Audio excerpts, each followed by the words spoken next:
সম্মানিত উপস্থিতি, আল্লাহর হাবিব সাল্লাল্লাহু আলাইহি ওয়াসাল্লাম রব্বুল আলামিনকে জিজ্ঞাসা করেছিলেন, রব্বুল আলামিন আমার উম্মতের হায়াত কতদিন?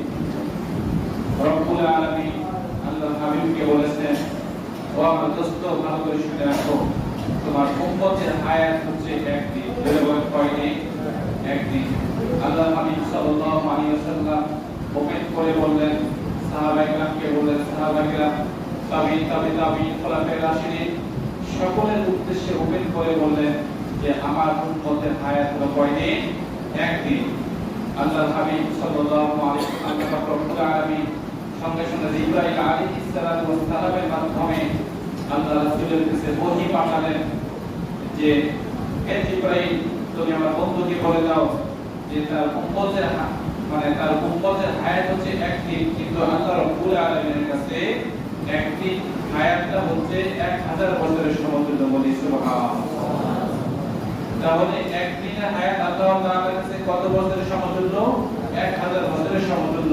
আল্লাহর হাবিব সাল্লাল্লাহু আলাইহি ওয়াসাল্লাম আল্লাহ তাআলাকে দরখাস্ত করলেন, রব্বুল আলামিন আমার উম্মতের জন্য যে ইতিপূর্বে অনেক নবী রাসূলগণ সাহাবায়ে-কেরামগণ অনেক শত শত বছর হায়াত পেয়েছিল, কিন্তু আমার উম্মতের জন্য আর 500 বছর কি দেওয়া যায় না?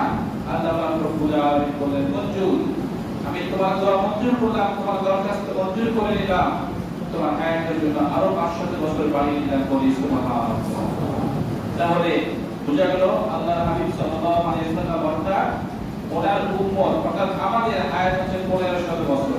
এর মধ্যে আল্লাহ পাক রব্বুল আলামিন যার রিজিকে যতটুকু হায়াত রেখেছেন, সে এই দুনিয়ার জমিনে ততটুকু ভোগ করে দুনিয়ার মায়া ত্যাগ করে চলে যাবেন।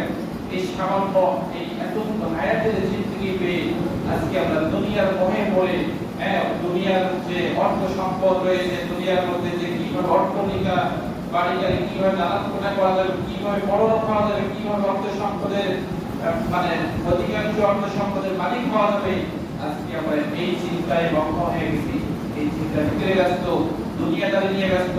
কিন্তু আল্লাহ নবী বলেছেন, ও আমার উম্মতেরা, তোমরা এই দুনিয়ার বাজার নিয়ে কখনো ব্যস্ত হয়েও না। এটার মধ্যে অসংখ্য ক্ষতিগ্রস্ত রয়েছে, ক্ষতি রয়েছে। তোমরা আখিরাতের বাজার নিয়ে ব্যস্ত হয়ে যাও, কেননা আখিরাতের বাজার, যে ব্যক্তি দুনিয়ার জমিনে আখিরাতের বাজার করতে পারবে, ওই ব্যক্তির জন্য কল্যাণ রয়েছে, ওই ব্যক্তির জন্য মঙ্গল রয়েছে। যে দুনিয়ার জমিনে আখিরাতের বাজার কিভাবে করব, আজকে এই বিষয়ে সংক্ষিপ্ত আকারে কিছু কথা বলবো।